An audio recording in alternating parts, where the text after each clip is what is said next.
Mä oon Suvi Hänninen ja mä oon ammatiltani pukusuunnittelija ja itsenäinen taiteilija.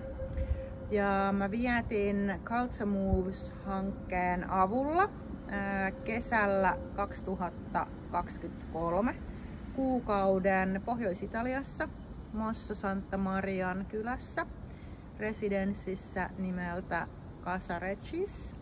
Tutkin mun omaa praktiikkaa nimenomaan itsenäisenä taiteilijana, eli ei pukusuunnitteluun liittyen, ja mä tutkin semmoista käsien hiljaista tietoa ja miten tunteet voi ruumiillistua aineettomassa materiassa.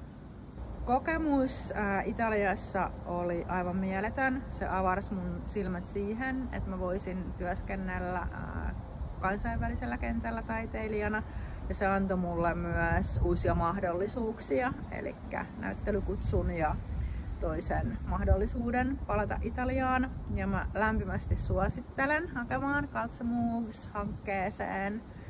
Se on mullistava.